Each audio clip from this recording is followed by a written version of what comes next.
Hey record nerds, check out the next level audiophile furniture at sidetrackedworkshop.com. Sidetracked Workshop makes beautiful record furniture. I personally have a Sidetracked Workshop double sidekick in my house, and it's not only gorgeous, but incredibly practical. Check them out for yourself at sidetrackedworkshop.com. Don't keep your records in crates, and don't trust that feeble IKEA furniture. Give your vinyl the respect it deserves with furniture from sidetrackedworkshop.com. And now, on with the show. Welcome to The Vinyl Guide, the podcast for record collectors and music nerds. Here's your host, the biggest record nerd of them all, Nate Goyer. Well, hey everyone, it's Nate. Welcome to episode 489 of The Vinyl Guide, the podcast for record collectors and music nerds. And ladies and gentlemen, we've got a very special show in store for you today. We've got a legend here in the house, an absolute music pioneer, Mr. Wolfgang Flür, who you may know from his years working with Kraftwerk or his very extensive solo career. Well, today, Wolfgang and his musical partner, Peter Duggal, join us to discuss the new album, Times, which is out March 28th on Cherry Red Records. Today, Wolfgang and Peter discuss their collaboration, not only together, but also with members of Daft Punk and Joy Division in making the new album. Wolfgang also shares his musical journey. He talks about his years growing up in post-war Germany, to joining Kraftwerk, to becoming an electronic music innovator. He shares candid, very intimate stories of artistic friendships with other members of Kraftwerk. We also discuss the vinyl versions of Wolfgang's new album, plus some upcoming vinyl reissues of his back catalog and much more. So I got to let you know, Times is available on double vinyl. Versions are at cherryred.co.uk. The first 200 copies are autographed. So run, don't walk to cherryred.co.uk and secure your vinyl copy today. And by the way, in case you don't know, Wolfgang has been on the Vinyl Guide podcast before, episode 140, which you can enjoy anytime in your podcast app, as well as discussions with New Order and Joy Division alum Peter Hook, episode 412, Martin Rev of Suicide, episode 487, Alan Parsons joined us, episode 310, Al Jorgensen of Ministry, episode 302, and of course, the amazing Gary Newman, episode 284, and literally hundreds more episodes and interviews.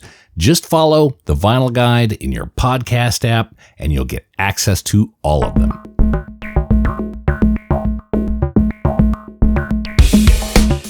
And with that, let's dial up Wolfgang and Peter and discuss vinyl, music history, and the new LP.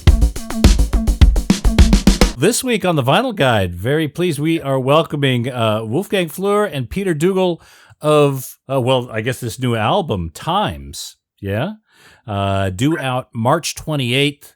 There's a CD version, 2 LP versions, and of course it's going to be available on streaming. Pick up a vinyl copy at cherryred.co.uk. I understand there are a few autographed copies up there as well. So first come, first served, as I understand. Yeah. So they come with special postcards. The first 200, I signed 200 postcards on the last Sunday and sent them to the label, and they will put them into the record for the first 200 purchases. Very good. Okay, so get in there quick. So, Wolfgang, we're very familiar with your resume. You collaborated with Peter on this album, is that right? Correct. Peter is my longtime collaborator and my friend and music partner since 2015. He's living in England in a wonderful small town called Hepton Bridge, where we met the first time when he engaged me to play their arts festival, which they do in June mostly. Mm-hmm. Okay. So that was where we became friendly then. And Peter, can you share a bit about your musical background? So I've always been into writing music. I grew up in quite a big family, so I started writing electronic music in the mid 80s. Really, we had a little little basic setup with an Atari ST, and got quite in the UK at the time. There was quite a burgeoning dance and rave scene. So I ended up working on some music that ended up being released and did sort of quite well on the underground side of things over here. I didn't go out dancing or raving, and I'm not a very good dancer to this day, to be honest. So, but I loved computers, I loved machines, and I loved the sound of electronics. So I was naturally gravitated towards that. And you've worked with Wolfgang. You partnered on not only this release but previous releases as well, Magazine and some other remixes. Yeah. We obviously Magazine, which came out a couple of years ago now, 2022, I think, actually, Wolf.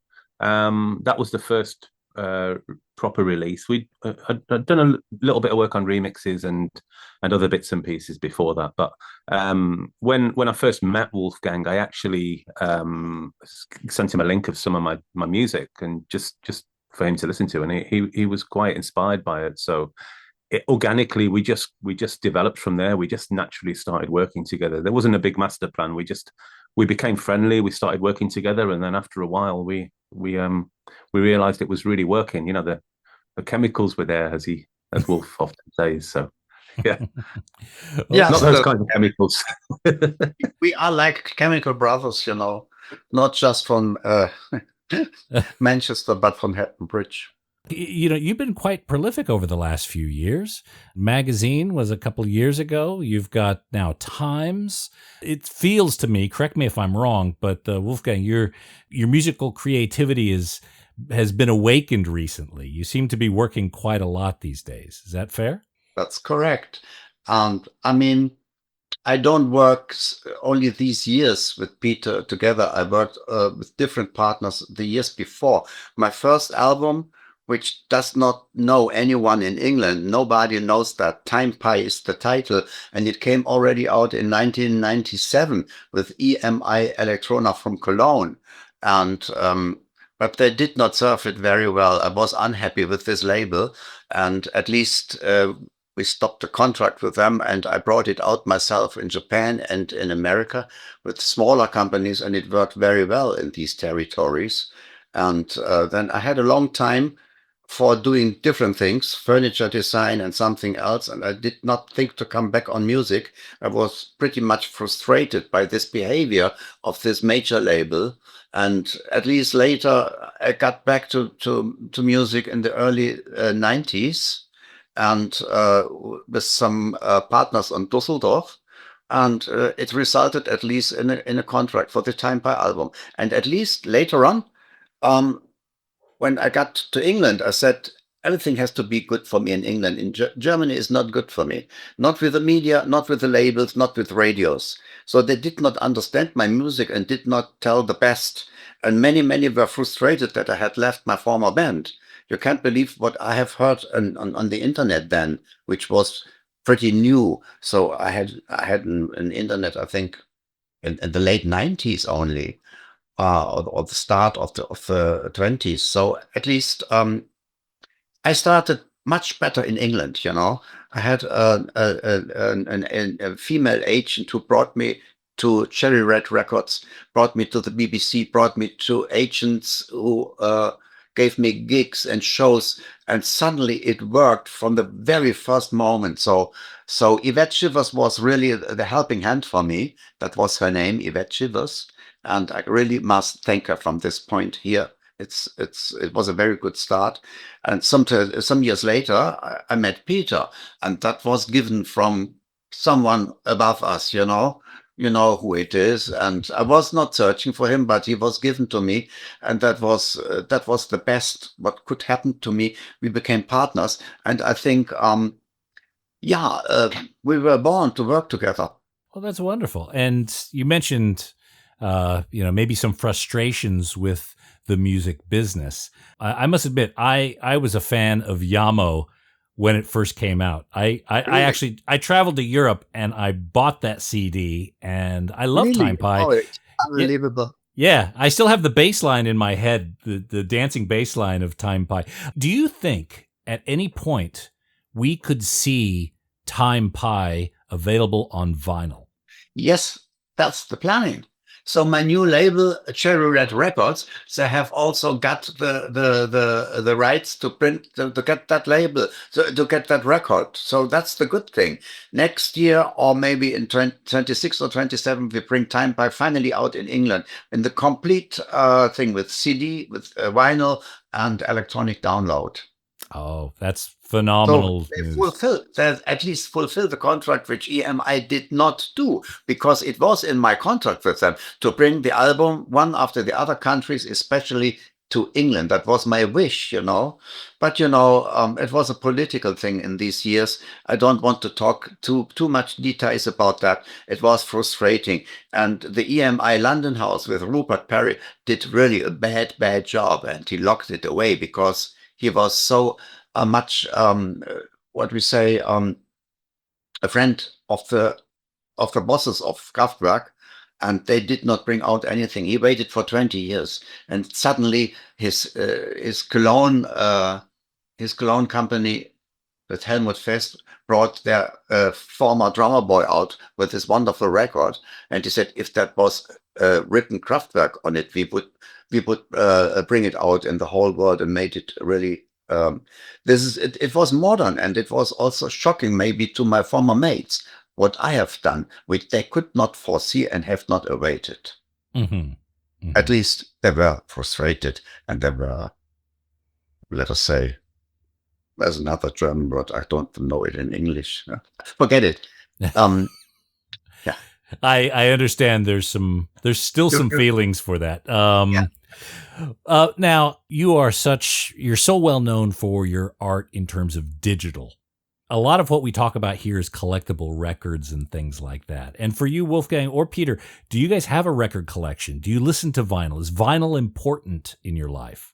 It is me. Yeah. I mean, I've just recently, I moved house in the last year and actually dusted off the old turntable, got a really nice amp, and there's something about the lounge now which really lends itself to just sitting in this lovely armchair by the turntable and listening to old vinyl records. So yeah, I've not got a huge vinyl collection, maybe 100 records or so, but it's a very, very beautiful experience listening to them and actually, just reading the sleeve. And I remember a lot of these songs from back when I first heard them. And, there might be little blemishes on the vinyl, might be a little scratch here or there, but they become part of the song for me. So it doesn't quite sound the same when I listen to it, a different version of it, because I'm not hearing those original bits of dust and scratches, So it takes me right back. So yeah, I'm getting into the vinyl thing after all the time. Have you already had the test presses of Times? Have you already heard the album on vinyl? No. I have not really anything. It's not been produced. I think I don't know if they put it out to the sailors. We get them as the last one, as the artists, Our artist copies come maybe 2 days after the official release. I don't know, but that's okay. Normally, the production is very well. They are produced in Czechoslovakia, or normally they have a contract with Cherry Red, and they're doing well. Yeah, they sound good. Yeah, I can't wait to hear it because I've heard the digital files and the frequencies that are on there, and I'm sure the bass tones are going to shake my living room. Yeah. So I'm yeah, mate, you can be sure. I have a very good master guy here in Düsseldorf, in a small town, Duisburg, in the Ruhr area, and this Steffen Müller is the best I can have for mastering records, and he does different. He masters different for CD, and instead of vinyl. He comes from the DJ level, and he knows how to produce, who make up the sounds and the frequencies for vinyl. So for me, he's the best. He's the best master guy. All right. Well, I can't wait to get my hands on one. Hopefully it'll have an autograph card in it as well. Now, on the album, you've also collaborated with another friend, Emil Schult. Talk to us about Emil's contribution to Times. I mean, I was never really disconnected to Emil. We had a longer time of not being together because I was not more in the music business. But he left Düsseldorf in a small town near to the Rhineland, Netherland area, where he lives with his atelier and his arts, what he is doing still. I met him, let us say, 4 years ago or 3 years ago. Oh no, it was very short before I brought out the magazine One, and he made a big exhibition with his art. And he is a very good painter, you know. He's very special in his art. And I went there and shook hands after many years again, and it was a very, very lovely talk. And he was so happy to see me again. And he spoke to me that he does not more travel with Kraftwerk, and he could not work with Ralf Schutter again, because he changed too much his personality. Emil told me, and he said, "It's nice to meet you again." And then he told me, "Wolfgang, do you know what? Your album is on #1 in England. Have you heard that?" I didn't know at that time. I was astonished. I did not believe him that at first. And he said, "You know who is not so much amused about it?" I could have an idea. Anyway, some days later, I was disconnected from Facebook. Someone stole my channel here. Yeah, okay. Because I had just started to open some very good reviews on that for my fans, you know.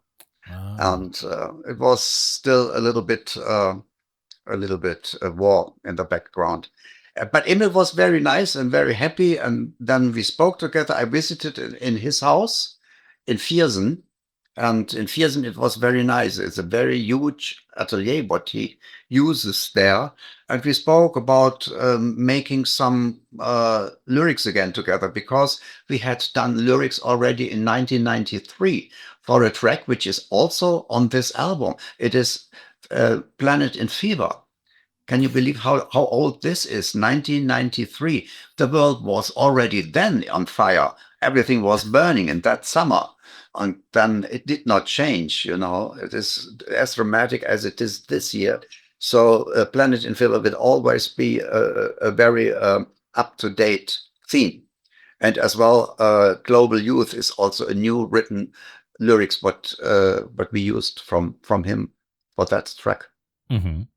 Now, that's interesting, because I've noticed Planet and Fever you've had multiple variations of it. Right. Is that how you look at different songs? Like, the songs are never completed. There's just a version that's done, but you always see them as a box you can reopen and explore again. It's not generally like that, but some tracks are always in my mind, and I work on that and have different partners. And as long as I'm not completely satisfied, I would not release them. But suddenly, sometimes comes the point, and when I had that little background music from friends from Hamburg, from New 96 with Hajo Everens, he sent me something and said, "Oh, this would be fit. This is dramatic enough. That could be a very good collaboration to finalize this track." The same happened with them for Sexerciser. We have sex on the new theme on sex. We missed that on the last album. I said to Peter, "There's a very important theme for the people. It's the most important theme for the world, for everyone. So we can offer sex on the next album." So it's also built up on a little track, on a little background track of this duo, U96 from Hamburg. Mm-hmm. However, yeah, sometimes things work like that it transport a theme or a melody for many years in my head, you know, and it comes to a very certain point when it fits all together, you know. Especially with Peter, I have suddenly a melody in my head since long, which suddenly fits absolutely immediately when we work on a theme or on a track. And I said, "Oh, Peter, wait a minute. I sent you a melody over, and then I play it. I have it in my head since long. Then I take my little computer and I play the melody, send it over for the arrangement." So, Peter, what's it like for you to be able to collaborate with Wolfgang? What have you learned in your time of musical collaboration that is new and fresh based on your experience working with Wolfgang? I mean, historically, I've never really been a collaborator, because music was always a bit of a solitary mission for me. It was always where I'd go and disappear and explore new worlds, you know. So I'm from quite a big family, so I needed somewhere to go and hide away. I've been in bands and so on, and I think like Wolfgang, I started as a drummer and played guitar as well a bit. So, but yeah, I think the really nice thing about Wolfgang is, as I alluded to at the start of this conversation, is that we became friends very quickly, and the music thing was very natural as a consequence of that. Obviously, when I was growing up, Wolfgang's former band Kraftwerk, I loved very much. Love a lot of those records still. So actually, collaborating was really interesting, and I think it's just the way we bounce off each other. So Wolf might have an idea for a melody, in the shower or something, and then he'll send me a melody, and then I will feel something in that melody. I'll feel something in some of the words he sends me, and then I will add to it and send it back, and we just bounce things back and forth. The really nice thing is it never feels forced, or it never feels like we're trying to draw blood from a stone, as they say. It's just very, very natural, which is also probably why it's taken a bit of time. We don't rush things. We let them happen naturally and get to where they need to be, and they always do in the end. How do you know? Because I just talked to another musician today, and they're acoustic instruments, and they do records and songs like several within a day. They capture the fire right away. However, I understand also historically a lot of this music that you guys are working on, it takes a while to percolate. How do you know when a song is done? How do you know when to put down the paintbrush? Or I think there's a particular skill in that as well, knowing when to stop. Nothing is ever really truly complete in any kind of art, is it? I guess. I mean, it's just you say, right, that's it. That's a good position for it to visit the world in. But I think deep down as musicians, and I don't know if Wolfgang agrees with this or not, but I think you just know, when you've reached a point where you think that's it, it's perfect. And if I do anything else to it now, it's not going to add to it. It's going to detract from it. So I think at that point you need to down tools. But yeah, it takes a particular kind of discipline to know that when that point comes. I think some people end up really, really overcooking things, and it's like cooking food. You can overcook things. That's just what I wanted to say. It's a question of your taste, personal taste. When we cook our music, and the ingredients are fine, I said there is nothing more I could think what would be positive for the song. So you decide as the artist or as the cook when the dish is done, and you give it to the people to relish it, and it is only a question of your personal taste. And sometimes it's very quick, yeah. Sometimes it's fast food, But sometimes we've done tracks that have come out just perfect, like within a couple of days, But there's other ones we've been working on and off on for years. So, but I think you just know it's not a matter of time; it's just a matter of taste, as Wolfgang says, when the meal's ready. Do you have a supply of bits and pieces or melodies that haven't fit somewhere else that maybe you use to pull songs together, or ideas you haven't fully explored yet that you go back to? No, I don't think so. I don't have that. I have many things in my head, of course, but when we go to a special theme, we start from the beginning, from the start. I give you an example. I heard 4 tones in a music which I did with an European, is an artist from Ireland, and with this track, European, there are 4 tones inside, which I loved. It wasn't a remix he did for the dance floor. That they go do do do do do do do do do do do do do. They sounded always so attractive to me. So with a hard electronic synthesizer sound, and I wanted to have them separated as I asked Juan Atkins for. Can you separate that for me? I hear something completely different in these instead of the song. of your song, and I want to complete that on a very different level of themes and music. And he sent me them. Of course, was he honored? And I sent these tones at first to Peter, and asked him, "Can you play me some harmonies?" And Peter makes very good arpeggios. He's the arpeggio king for me, and with his electronics. And he sent me a very beautiful arpeggiator melody. So we had already the pitch, the musical pitch, and the tempo. And this I sent to Boris when I came up with Boris after a little success and surprise that I got to meet him, but not personally yet, but it was planned. But he was cold suddenly, had a nose dropping, and so in a cough, whole Switzerland was coughing then. And so it happened always on the internet. We spoke or just on the phone, and I sent the same to him. I said, "Can you think if we do something together?" Which he wanted. It was his wish to do a collaboration. I said it's a very good moment because we are already on a track. It's called Global Youth with the lyrics of Emil Schult. And he said, "Oh," he gave me the same question. "Are you always still again working with Emil?" "Yes, it's a very big surprise for me and happy." And I sent him only these 4 tones and the backing harmonies and spoken words, Global Youth. And I think we had also a vocoder, Global Youth, Global Youth. No more than that.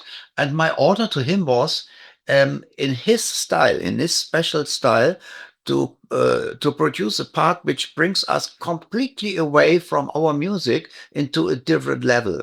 Anywhere he likes to be there. And this is what I like in our music generally. I love to make a break anywhere on a special point in our arrangements where the track goes far away over the ocean, maybe, or okay, it comes back later into the chorus or into the verses or so to make it very interesting. That is not always the same harmony, and not much happens. So people and myself, of course, and Peter, we want to be entertained, and there must be different steps in the music. And yeah, he said, "Okay, but you must have a little bit patience with me because I'm just releasing my own album." And he brought it was last February, a year ago, his own wonderful soundtracks out. So his album is wonderful and it's working very well and it's selling good and so. And in this style, I wanted to have something. And he said, "And on the other way, I have to travel with my wife to the Toscana. We have bought a little flat and we want to paint it and to repair it. But I take my laptop with me and some machines, be sure over the summer. Do you have a deadline?" I said, "No, we don't have a deadline. So the album comes out when it is done. That is, we decide that, you have all the time you need." And I think in September we got something. I was a little shy to ask him again. It would be nice to push him. And, ideas come when the ideas come. You cannot push an artist to say, "You have to work for that, we made a contract." Ha, ha, ha. That would not work, So I left him and suddenly he said, "Yeah, Wolfgang, I'm on." 2 days later, I got a track from him and I had really to sit on a chair when I heard it. My share became deeper and deeper. It was such a wonderful track. He said not only that little middle part for us, it was a whole new track. I can believe and I can hear how much he worked on that. It was not a little bit work in his time on the Toscana, He worked from the very first day when we spoke about it because he knew he would deliver an old former Kraftwerk member something and the whole world would compare that, and see. And it's great. It is wonderful. And it's such a good track that I play it in my live show. His version is complete played in my live shows. Not in our track. I cut it out a little piece which I found fitting very good. Peter agreed to me, and a little bit in the end of the track. But Global Youth has different parts where we can flow through, swim through, here do through, whatever, and it fits very well. And even Boris himself, he was very astonished how we fit together with these sorts of styles, his style and our style. Unbelievable. Yeah, that was a particularly beautiful thing he put together there, Boris. And I was like Wolfgang when I first heard it. It was very, very special. So and that idea that Wolfgang mentions about a track disappearing off somewhere into the distance and almost like a dreamy sequence or a reflective section. I mean, it really worked well. So yeah. Lots of praise to Boris for the work on that track. It really worked. That's Boris Blank of Yellow. The people. Correct. Yeah. So how much of the record was written remotely? Peter, do you and Wolf, do you guys get in the same room that often to collaborate and generate music? Not really.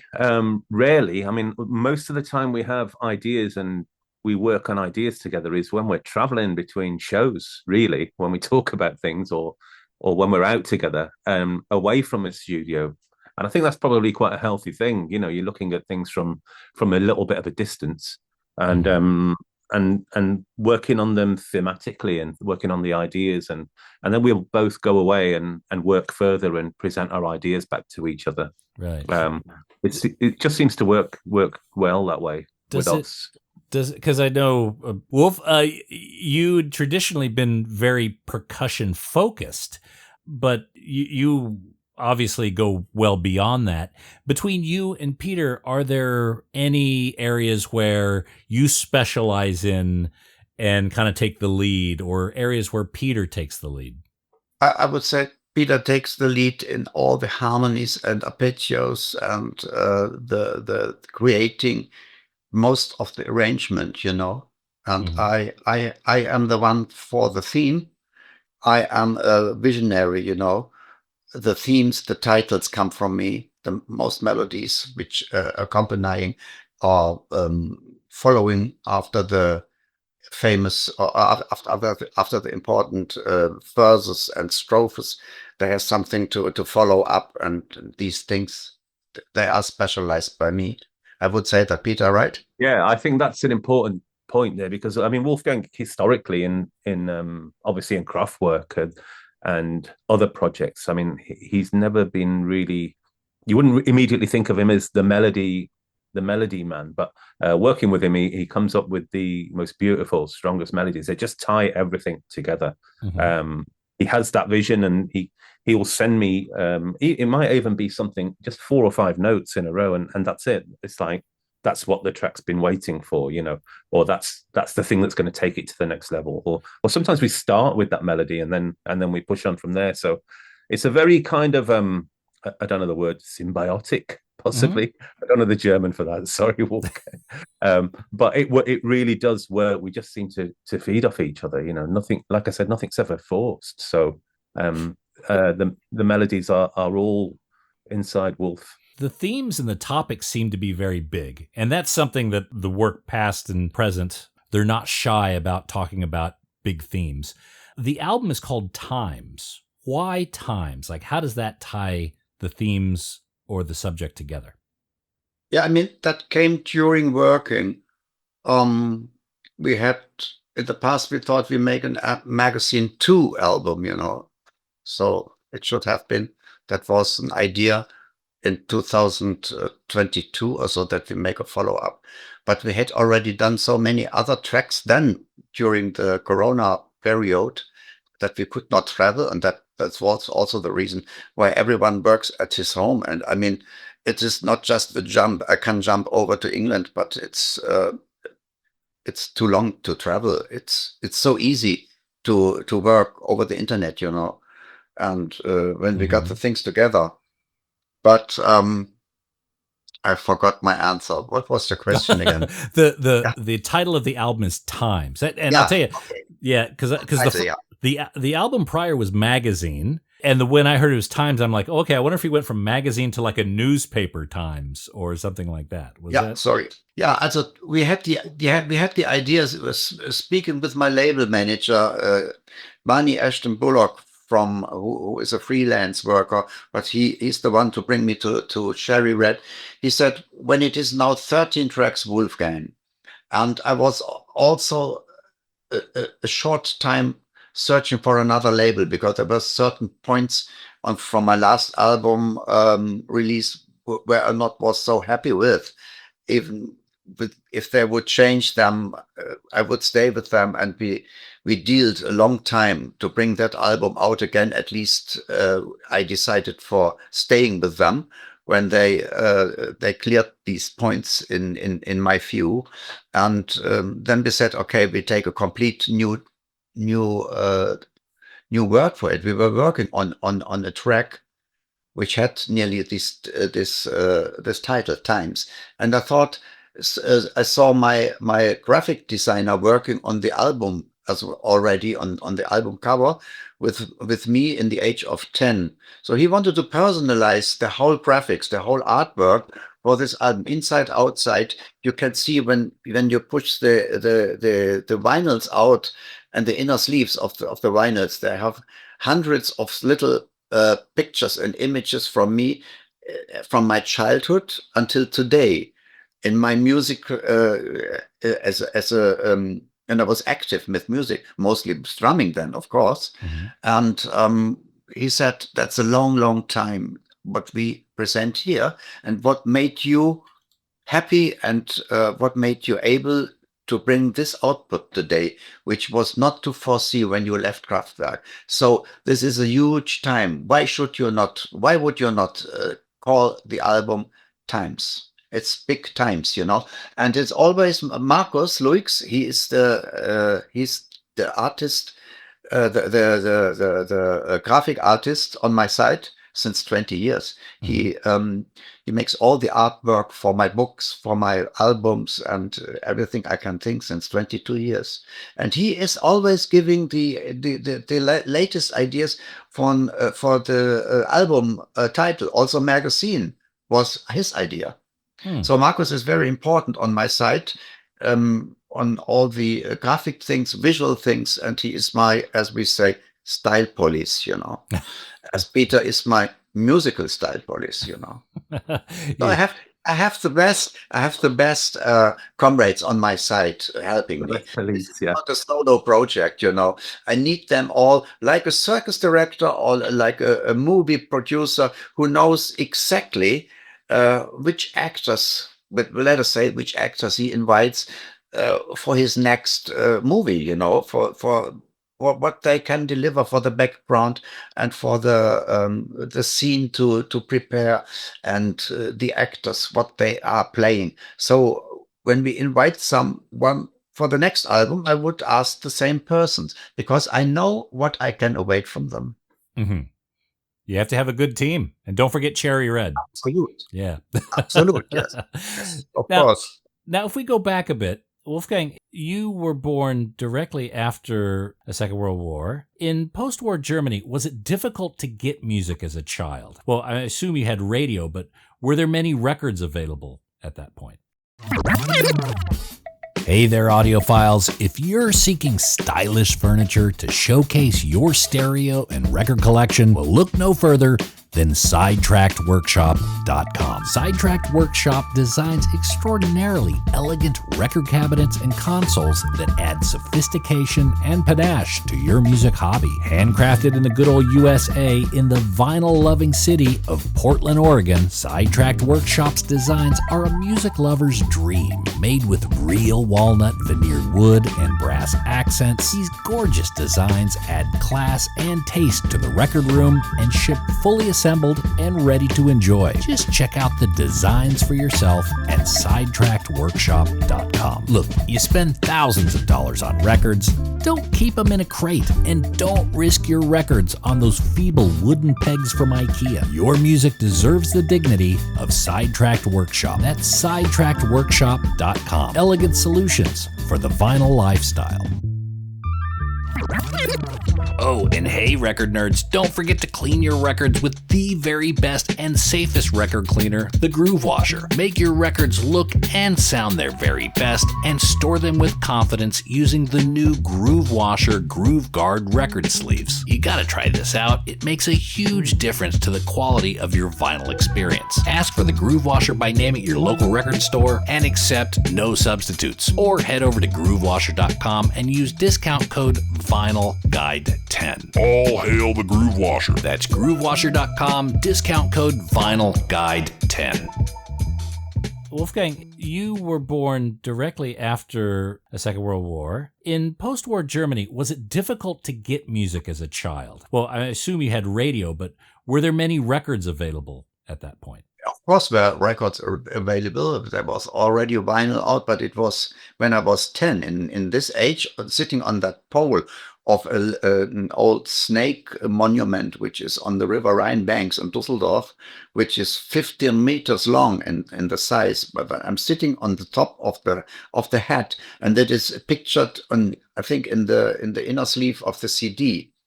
And when I'm sitting there with 10, it was still the mono area, the mono time.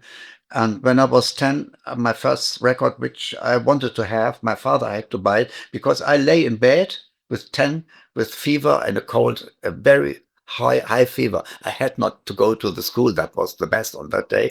But I heard on our radio in our children's room a classical track from Khachaturian, the Sabre Dance. And that made me so crazy. It made me crazy. I had to have this single. When it was done and the radio program ran on, it was over and I was sad. And I asked my papa to buy me this music. And he did. I had to give nearly all my pocket money to them, to my papa, that he bought it to me. And from that day, it ran from the morning to the afternoon, and can't believe my twin brother and my older brother were in the same room living. They hated me at least for that because especially my older brother was more listening to such, let us say, Peter Krause was copied rock and roll music from England, from America, So I did not like this style of music. So we fight it always. But as a child, I was very much listening to classical music, which my grandma from my mother's side brought to me. Of course, we could buy Schlager. My mother heard Schlager from the morning to the evening, but more the South American, samba, rumba, lemba, and foxtrot. She was a dancer, and she was very vivacious. She loved to dance to this funny and humorous and good music, So these melodies are in my head since I can think. So that educated me and filled me with music since my childhood. Was your musical pursuits always supported? Did you have instruments? Did your parents help you learn how to play music? A little bit, yes. Not too much. The most important thing did my aunt, the sister of my father. She loved me like her own boy, and she brought me a mouth organ in this time. And I played always so romantic and so sad melodies. And my twin brother said, "Oh, Wolfgang, don't play always these sad melodies. It makes me sad. But you are so nice. You will become, you surely will become world famous once," he said as a joke. When we were a child, my twin brother, yes, he said that. At least he was true. Ah. So funny, huh? But the mouth organ was my instrument for a long time until I changed my school and went to a middle class school, as we say, realistic realistic school, where I finished my school. My brother kept on the gymnasium. He was more a learner. I was a player. So we were completely different. We are two egg twins, So we couldn't be more different than thinkable. But then I saw my first drum set in the cellar of that school, a complete drum set from a skiffle band, from a jazz band. And I was 16 then, and then I wanted to have a drum set. And that was absolutely, from then on, I only wanted to drum. Yeah. But it needed it needed long to to make my father make that happening, to buy a drum set, which was very expensive then for a child in my age. Mm-hmm. But you also seem to have known a bit about electronics, because as I understand, you designed one of the first electronic kits in Kraftwerk that kind of triggered sound, yeah? I had not to know much about electronics. There was no electronic in, there was electric in. It was the drum pad board, what I bought, but what I built up. I was trained as a carpenter, and the it was made from wood, from plastic, from steel, metals, plates, and so, and all these were soldered with cables which came out on the backside, and they gave into a big plug into a ready drum machine, which Ralph and Florian had already in their rehearsal room. There was some electronics in, yes, okay, but they were transistorized, bass drum, snare drum, with some cymbals, some tom-toms, and they sounded great to me, connected to a good amplifier, a little bit effect on, maybe some echo or reverb or whatever. And I said to them, when we played the first time in the TV, we must have something different than a drum set. And a regular drum set does not fit to your synthesizers, you know. And they didn't want to buy something for me to join them into the TV, and then we built that. So the idea came from Florian and me, and then I built it with my handicraft, and that was the start of electronic drumming. I did not know what I had released then to the world. Oh my goodness! So today I know better. So I know there's such a rich history. We don't need to get into the history of Kraftwerk, but I'm fascinated about your friendship with Florian, which really lasted until his final years. Yeah. Yeah. So we did sometimes meet on the market. That was the most center in our old town. And because he likes to always to cook as me, we were both cooks, and we had always short, small talks and so. And yeah, when I met him the last time, we celebrated a birthday. It was my birthday in a summer. It's always July, my birthday, in a very famous brewery house on East Street, Oststraße in Düsseldorf, where we have been with Kraftwerk also, because it's very close to the Klinklang studio. And we had some beers and had bratkartoffeln, potatoes and salads and baked eggs and things like that. We didn't eat meat then. And so that was our restaurant. And with my friends, we went there. We do still today some. And it's a very, very good eat there, very good drink. The German beer, the Alt beer from them. They are a house brewery.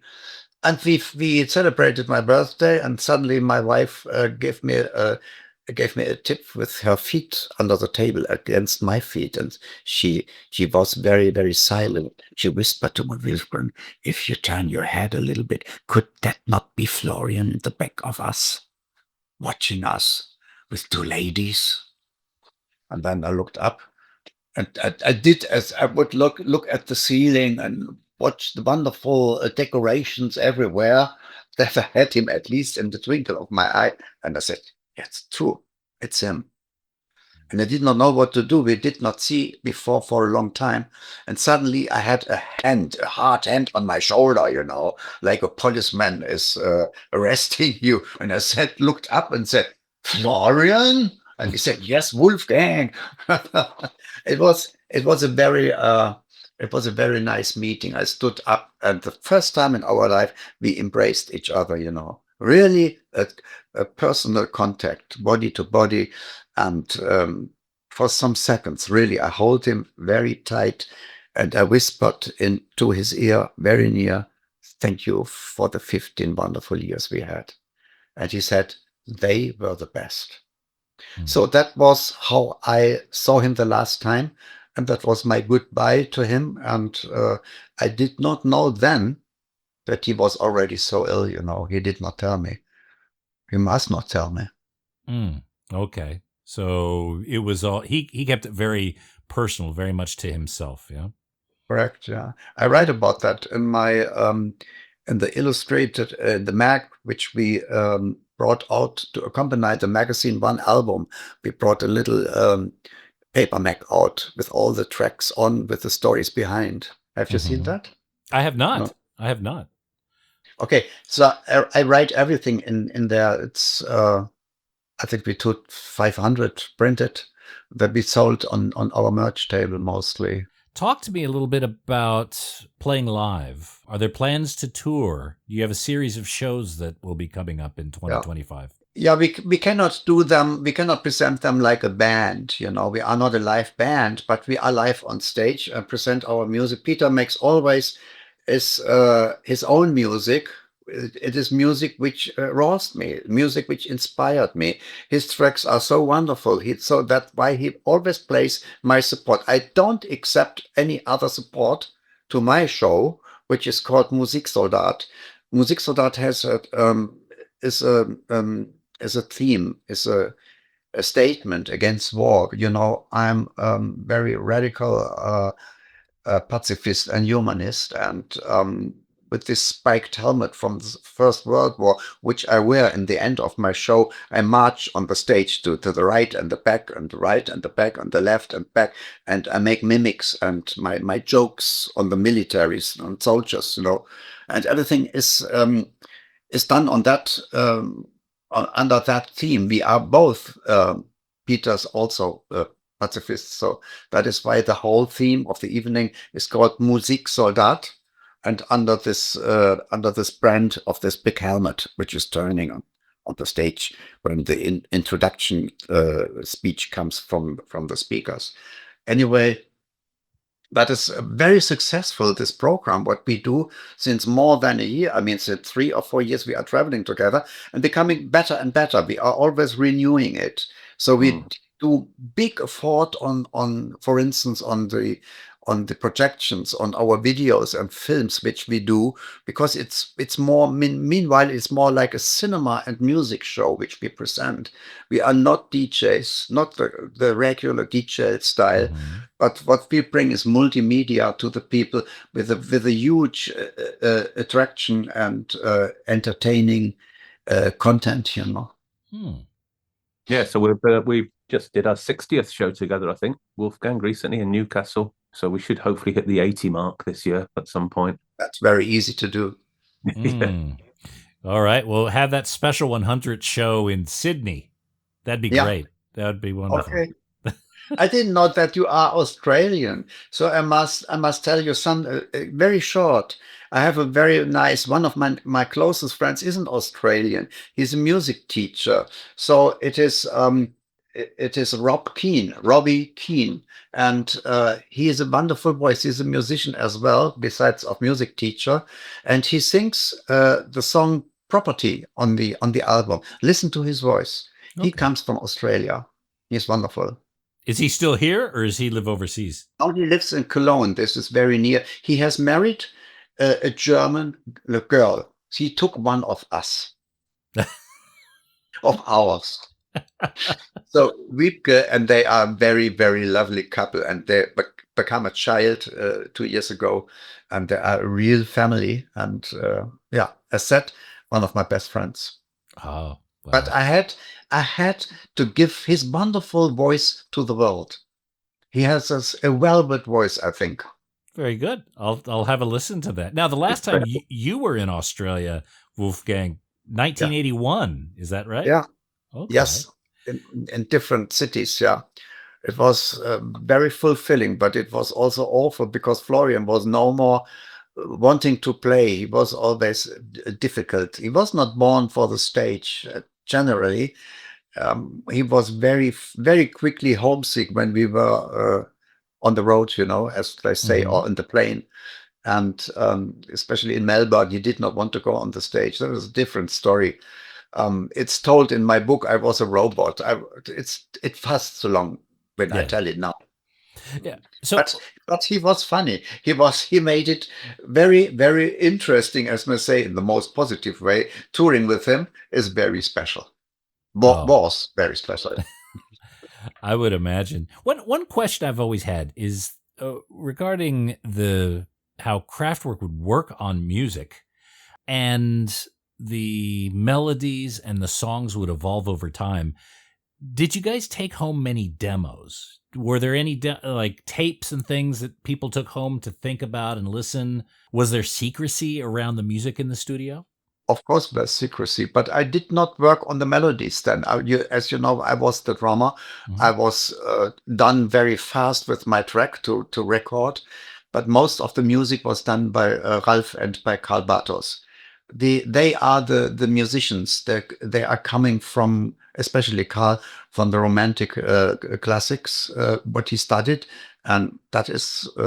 He was so important. I mean, since the middle, let us say, since Man Machine, he was so important. I mean, more than Florian. He was more for the technical gimmicks, and vocodering and these technical things. Mhm. But Karl was so important with the melodies and arrangements together with Ralf.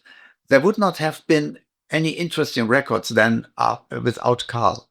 Yeah. I must really declare that how important he was. Yeah. Do you still stay in touch with Karl? Does he still live in Yeah. Germany? Yeah. Yes, but he left the pop music and does not want to bring records with pop music. He went back to classical things. So he made he wrote a new music to a horror movie, the first horror movie, Das Kabinett des Dr. Caligari, the Cabinet of Dr. Caligari. And he plays in opera houses with that. I have not heard that soundtrack yet, I must commit, so I must explain. But the people say it's very nice. So he plays, mostly opera houses and big theaters in Germany so Okay. far. With the silent movie playing, so it's okay. Yeah. All right. Yeah. It was already music playing from the 20s or 30s, but he makes a new one with his electronics. Okay. Synthesizer music, yeah. All right. Well, good to know. So, Peter, have you ever been to Australia? I have been to Australia. Yeah, I travelled around Australia from Brisbane down to Sydney, 1996. Yeah, I was there for about 2-3 months actually. Yeah, I've got it was a long time ago now. Okay. All All right. right. What is that? 30 years, right? Yeah. And I went with a good friend of mine, and actually he still lives out there because he met his future wife while we were out there. So, and he's still there to this day. And you might have experienced much more than me because we were always in concert halls, and afternoon rehearsing, hotel, traveling, rehearsing, hotel, traveling, eating, flying. So you saw more, and we were not 3 months, and maybe. I really liked Byron Bay and Coffs Harbour and Port Macquarie. I remember stopping at those places. So, yeah. Okay. So you haven't been in Adelaide, huh? No. But my friend comes from Adelaide. He's born. Oh yeah, Rob's from Adelaide. That's right. Yeah, he's coming from Adelaide. Yeah. Okay. Yeah. All right. So, Wolfgang, or Wolf, as we now address each other, and Peter, thank you very much for spending some time with us, taking us through the new album. Just want to remind everyone, Wolfgang Flür Times, the new studio album, available March 28th. It's at Cherry Red Records, cherryred.co.uk. There's a 2 LP version with some autographed cards inside the first 200. So you want to get up there and grab yours very quick. That's cherryred.co.uk. And Times, it features so many different performers and a lot of different collaborations. And I've been listening to the digital files. It sounds fantastic. I can't wait to get my vinyl copy. Again, Peter, Wolfgang, absolute pleasure to have you on the show. And I'm gonna put the positive energy out there that at some point we'll see you down in Australia. Really? Thank you. Hope so. Yeah. We can have that. We can use that. Thank you, Nate. Thank you, Nate, for a wonderful talk. Yeah, brilliant. Thank you.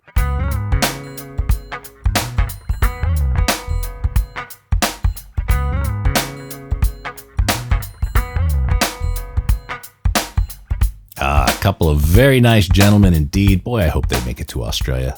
For those of you who are lucky enough to live in other parts of the world where they are playing, make sure to grab some tickets, see the show. I think it would be amazing. And again, don't forget, Times is available, vinyl copies at cherryred.co.uk. And that's it for this episode of The Vinyl Guide. Thank you so much for tuning in. Appreciate all of you who are leaving us positive reviews on Apple Podcasts and Spotify. If you haven't yet, just take a moment, head up there now. 5 out of 5 stars, say something nice. That is always appreciated. And we'll be back shortly with a brand new episode. So until we talk next time, get out there and buy some records, people. Cheers.